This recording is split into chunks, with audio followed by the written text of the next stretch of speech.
Hello बच्चों, welcome once again. मैं आपकी हिंदी टीचर आज हिंदी व्याकरण से आपको विलोम शब्द पढ़ाने वाली हूँ। विलोम शब्द का अर्थ आप सभी को पता होगा, जो शब्द एक दूसरे से उल्टा अर्थ देते हैं या उल्टा अर्थ देने वाले शब्द विपरीतार्थक शब्द या विलोम शब्द कहलाते हैं। विपरीतार्थक का मतलब भी यही होता है, उल्टा अर्थ देना, और विलोम का अर्थ भी होता है उल्टा अर्थ देना। अर्थात जिन शब्दों का अर्थ उल्टा निकलता है वो शब्द विलोम शब्द कहलाते हैं। बच्चों, अब मैं आपको बता रही हूँ कि नोटबुक में आपको किस तरह लिखना है। हमेशा की तरह सबसे पहले इंडेक्स में आप सीरियल नंबर डालेंगे, डेट डालेंगे 12/6/20 और विलोम शब्द यहाँ पर लिखेंगे। इसके बाद आज मैं आपको अपठित गद्यांश भी एक्सप्लेन करूंगी, तो आप नंबर 8 पर अपठित गद्यांश लिखिएगा। अब नोटबुक में यहाँ विलोम शब्द लिखेंगे और कॉर्नर में ऊपर डेट डालेंगे। आप विलोम शब्द की पहले परिभाषा लिखी हुई है। विलोम शब्द किसे कहते हैं? एक दूसरे से उल्टा अर्थ देने वाले शब्द विपरीतार्थक या विलोम शब्द कहलाते हैं।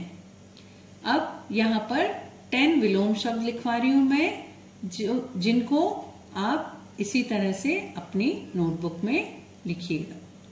पहला है सरल कठिन, अच्छा बुरा, आलसी मेहनती, ऊपर नीचे, काला सफेद, झूठ सच, दूर पास, दिन रात, बड़ा छोटा, देशी विदेशी।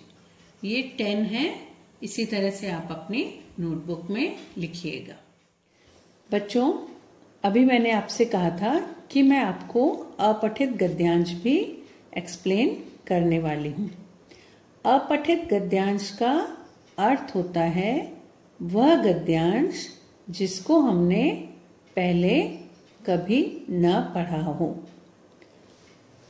और उस गद्यांश को पढ़कर उसके कुछ प्रश्न दिए रहते हैं, उनके उत्तर हमें उसी गद्यांश में से ढूंढकर लिखना रहते हैं।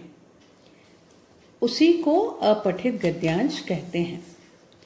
अब अपठित गद्यांश को पढ़ते टाइम हमें कुछ बातों का जरूर ध्यान देना चाहिए कि कम से कम 2 या 3 बार उस गद्यांश को ध्यान पूर्वक पढ़ना चाहिए, और जो मुख्य बातें होती हैं उनको हमें पेंसिल से अंडरलाइन करना चाहिए। फिर उन प्रश्नों का उत्तर लिखते जाएं। अब मैं एक अपठित गद्यांश आपको करने के लिए दे रही हूं, जिसके आपको उत्तर लिखना है।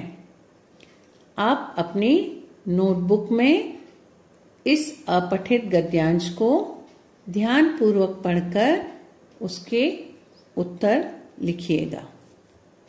ये है अपठित गद्यांश, जिसको मैं रीड करके बता रही हूँ। नीचे लिखे गद्यांश को ध्यान पूर्वक पढ़कर प्रश्नों के उत्तर लिखिए। एक दिन सुशील विद्यालय से लौटा तो देखा कि कमरे में तिनके ही तिनके बिखरे पड़े हैं।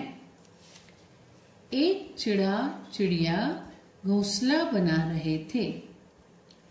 सुशील ने सोचा, ये तो कमरा गंदा कर देंगे।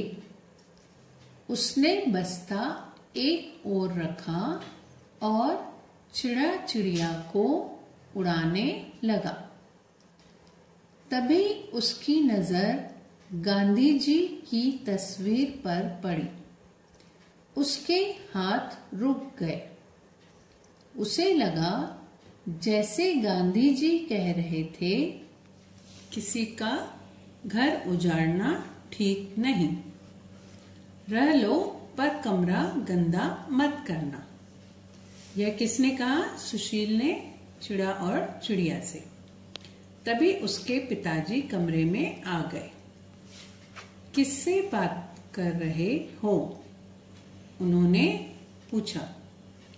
अपने नए दोस्तों से, सुशील ने कहा। ये इतना पैराग्राफ है गद्यांश जिसको अभी मैंने रीड किया। अब इसके 4 प्रश्न हैं जिनके उत्तर इसी गद्यांश में है। आपको ढूंढकर और नोटबुक में उत्तर लिखना है। पहला प्रश्न है, सुशील बस्ता रखकर क्या करने लगा? सुशील के हाथ क्यों रुक गए? सुशील ने किसे कहा, रह लो पर कमरा गंदा मत करना? और लास्ट है, पिताजी ने सुशील से क्या पूछा?